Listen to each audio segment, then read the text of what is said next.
Surely time is up for Ange Postecoglou and I'm going to say Daniel Levy and ENIC, because what I'm seeing is nothing short of a disgrace on the pitch for Tottenham. Like, it's been a hell of a week. The loss against Liverpool in the League Cup, which pundits, whatever had their say, damning for Ange Postecoglou, and he stands on the sideline against Aston Villa, and a minute into the game, Ramsey puts them a goal up in the FA Cup, and it's a keeper error, and the look of despair and the shake of the head, almost the wry smile from Postecoglou, I think tells a story of a man that just cannot believe his luck. I watch so many podcasts about Tottenham at the moment. They've almost become the new AFTV because obviously there's so much going on within the club. There's so many stories that break on a daily basis. And I think the general consensus is, whilst many fans feel sorry for Ange and the injuries that he's dealing with, and there is big injuries, Solanke, Richarlison, Van der Ven, Udogie, Vicario, Maddison, the list goes on. And some of those players have been in and out during the course of the last few months. But, people feel sorry for him. I feel sorry for him. But I think the consensus among Spurs fans now, and I'd love for you guys to tell me in the comments, is that he still could have set Spurs up in a way to do better, to get results, especially in the Premier League. When you look at the likes of losses, you can go further back before international breaks against Palace or Ipswich, Everton. But I think it's the manner of how Tottenham have lost games that I think is why Spurs fans, frankly, from the ones I talk to, have had enough. Do you think that another manager might have got you a better performance, or would you be languishing in the bottom half of the table? Now, Spurs are not going to go down, nowhere near it. When you look at the lives of Wolves, Leicester, Southampton, Ipswich, this season alone, Spurs don't have any issues when it comes to any relegation fears. But if you cast your mind back to 12 months ago, Spurs were fighting on, the chance of Champions League football, ultimately fell just short into fifth spot. But life looked rosy under Ange Postecoglou. He won the first 3 managers of the month from memory. He was full of charisma. Fans, even that weren't fans of Tottenham, had warmed to him. He was a fresh thing for the Premier League. And you roll forward now, and I watch his press conferences, and it's like Groundhog Day with Bill Murray. It's just the same old. It's the same old questions. And sure, the media ask those questions and he's there to answer them. But if anything, Ange looks ill. He looks grey. He looks lost when he stands on the sidelines. In some respects, and please tell me whether you think the same, or if I've got this wrong. Sure, you can abuse me for the keyboard warriors out there, but it looks to me as if the senior pros at Tottenham have down tools. We did a podcast 18 months ago, something like that, 15 months ago, when Ange first came in. We did one talking about, Ange Ball and the excitement of what Ange Ball was. Now it seems to me, when you look at it, players just get moved around all over the pitch, changing and tweaking the formation all the time. Jamie Redknapp talked about it in a post-match review of the Liverpool game, where he said Jed Spence played in about 14 positions. Now, it probably wasn't as bad as that, but it seems now that the players that he has got, he doesn't even know where to play them. And I also think, when I look at this Spurs side, that they're just far too open, and he's not missing players that can do jobs, the likes of Bentancur, Basuma, Pape Sarr, who I think is a really good player. Basuma's not been what he was at Brighton, but there's players in there that should be doing a far bigger job than what they are. And is that down to the way Ange has got them set up in games of football? They were awful in the League Cup. I don't think they were that much better in the FA Cup. Now, in his presser after the game, he talked about, you know, how impressed he's been by his players, and it's the same starting lineup time after time. For me, it's not. Looking back at the lineups over the last 10 games, it's certainly not. Some of that's down to injuries, some of that's down to tactical changes, I guess refreshing players where he can. I looked yesterday, Reguilon was on the bench, Ben Davies was on the bench. You know, why does Ben Davies not play maybe instead of Archie Gray? You know, people are talking about these guys don't have enough experience. I somewhat disagree that it can't all be about an injury crisis. I'd love to know Spurs fans' opinion on Daniel Levy, because whilst it says on this screen here that it's a sinking ship, I think that's the overall thing, and maybe that picture should also have Daniel Levy in it. Spurs have an amazing stadium, arguably the best in the world. They have an incredible training ground.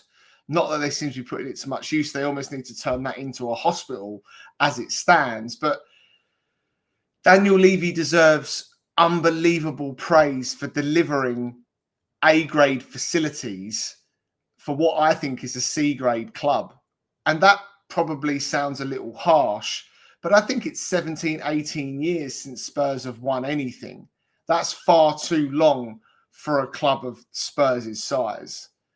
And January is a notoriously hard time to do anything. And if you look at the issues that Spurs have, surely they should have tried to support Ange more in what they were doing, whether that's loan deals. They bought Danso in, you know, they bought a keeper in who has looked a little shaky in recent weeks, but he's playing maybe week in, week out, and that's something he's not used to doing.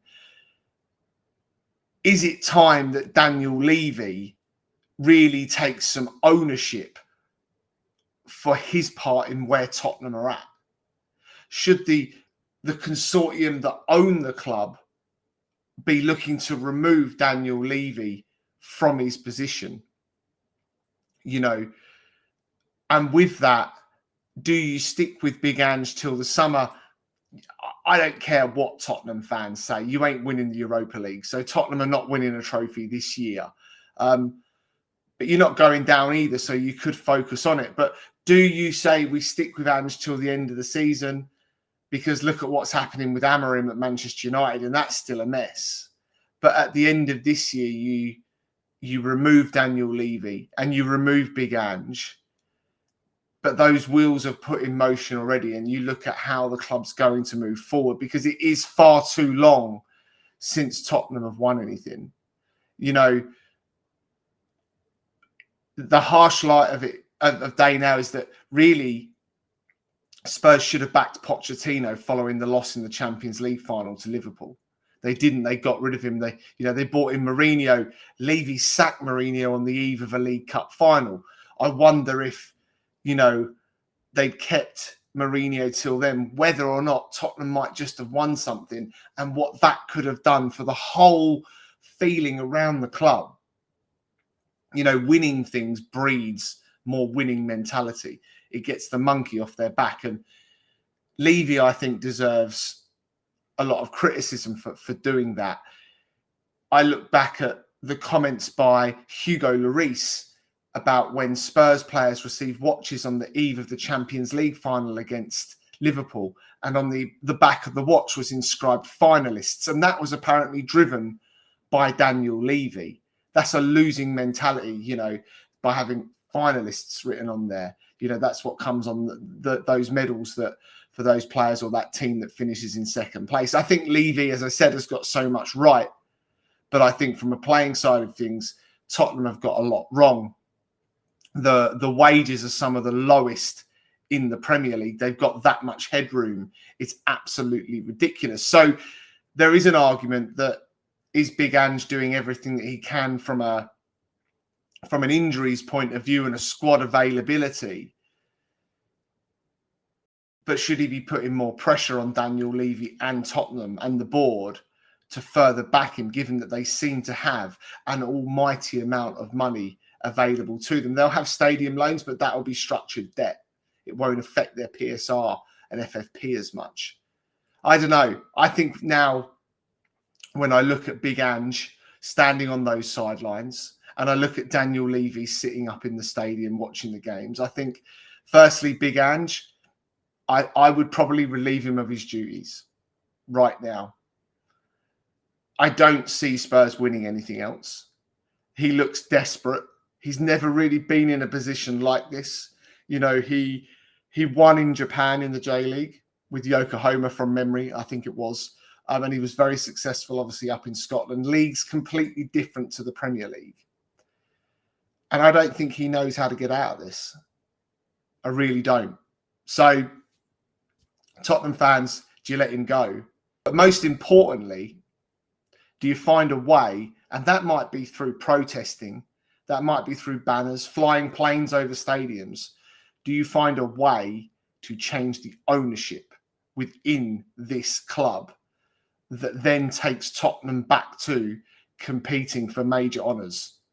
Because if that's what Tottenham can do, and I think if the fans can make enough noise, someone like the Saudis might just put up the money to buy the club. Now, I'd be interested to know if Tottenham fans would want Saudis or American owners or different owners, or whether they think that Daniel Levy's doing a great job or not. Get in the comments and let me know. Whilst you're there as well, if you've enjoyed today's video, do smash the like button. Christian Talks is out every day, different content across all of the Premier League. But really and truthfully, I think the next few games for Spurs are absolutely crucial for Big Ange, because the boardroom must be talking about potential replacements. Must be talking about potential replacements. And if Ange is going to go, who do you want to see as manager come in? There's plenty out there that could do a job, and I'm not being stupid in thinking of the likes of Sean Dyche or Sam Allardyce. Spurs are better than that, but there are managers that I think would love to take on this opportunity. And do you think, Spurs fans, that another manager might have handled the whole injury process? Because I think the club need to look at this as well. They've got to assess even Ange Postecoglou's training methods as to why the club has got a crippling injury list. I think it's 12 players, first-team players that are out yesterday. That's got to sit somewhere with the manager as well. We'll see.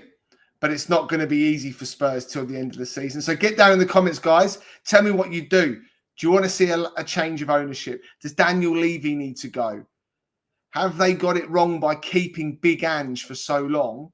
And do you think he deserves the opportunity to stay and see if he can turn around results with what will be a full string side? Now, he's obviously said that they've gone out of the League Cup, they've gone out of the FA Cup. So they've got a chance for these players to recover and go back to playing once a week until, the European competition starts again. I'm not so sure Big Ange is any more the man to lead Spurs forward. But if that's the case, then they've got to find the right man to bring him back. And would you potentially look at short-term Poch? I know he's in with America till 2026 because of the World Cup, but could a short-term Poch deal be the saviour for Tottenham this season? Thanks for watching, guys. I'll catch you soon.